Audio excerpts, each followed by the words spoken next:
The topic is Beautiful Skies Over Challenged Lives, Africa at the 21st Century. And we're talking to evangelist EStephens, who recently returned from Africa, and of course he's given us a report on Africa. And of course, Reverend Stephens, before we end this show for today, let's give you an opportunity during this time to talk about some of the things that, or to complete some of the things that you talked about during the last segment. Sure, sure. And what I shared with you concerning Kakuma at the refugee camp, I was also in Nairobi, and in and around Nairobi. And in and around Nairobi, I encountered, we have Peters Rock, along with its supporters, and we need supporters. I'd like to say we're in need of supporters. We're a small ministry, but we are doing a big work. But in Nairobi, there were 3 places in particular: Langata, Kibera, and Gong Hills. And in Gong Hills, I stayed with the Massa, African, the tribe Massa, and there it took us an hour and a half. I've got a dear, one of my contacts there is Pastor John and Grace and Kanguda, and they invited me to come and lay hands on the sick in a village that took us about an hour and a half to get to. We literally had to get out of our vehicles to travel to the village. But I met a little boy there named Joseph that impressed my heart. And the reason why Joseph impressed my heart so is that Joseph is a young man with his legs have been amputated.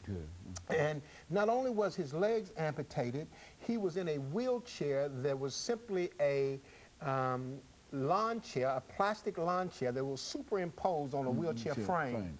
And when I saw that, what I saw was injury, but I saw insult to injury. And so she asked me to go and pray with Joseph and to pray with Joseph's family. And so while I was there, it took us an hour and a half to get there, and while I was there, I laid hands on Joseph. And Joseph is a young man who said to me, he said, "Evangelist, I want to be a schoolmaster, a schoolmaster."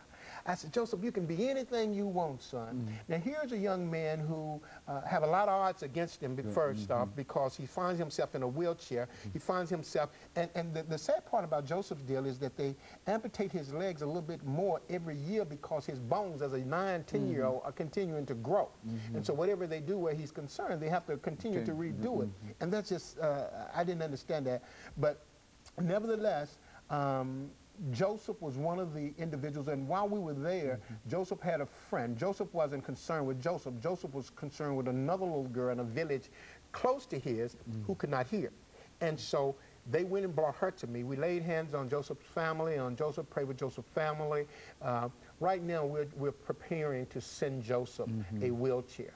And what I've learned is it costs more to send it than it would be just to buy it. That's why we need partners. We need partners that are willing to, individuals, corporations, organizations, churches, that were willing to assist us as we do the work of this ministry. We believe that Joseph deserves a wheelchair. Joseph wants to be a schoolmaster. He has a desire to be educated and to pursue education. This young girl that was brought to me, that we laid hands on, that I laid hands on, who now hears, had an infection across the years, but God reversed that sickness, and now this child can hear. As we move throughout Nairobi, there's a place called Kibera. And Dr. Haney, one of the saddest things that I witnessed was teenage boys sitting on corners sniffing glue. And I was so discouraged by that. I'm a street evangelist here in Nashville. Folk know me, a lot of that know me know that I go out into the communities and just spend Saturdays in the street witnessing for Jesus Christ. And so this particular day, I got out and went into Kibera. Kibera is referred to as the slum. And it's a very large community village, but it's a very slum community.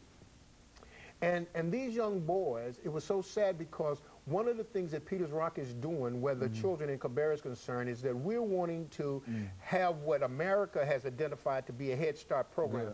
We figured out in America, if we put food on our babies' bellies, when they go to school, they can hear, they can concentrate better. And so that's in Africa, particularly in Nairobi, in Kenya, you have to take a standardized, the 6-year-olds have to take a standardized test to even get in school. And if they don't pass the standardized test, they don't get in school. And so what we're wanting to do is to assist them where their needs, their nutritional needs are concerned, that they could be better students. Those who are already 12 and 13, 15 and 18 and not in school, we're wanting to create a tailoring program, a skill, a trade that we can buy sewing machines and minister to them in that way. Because what I witnessed was not only sad to see,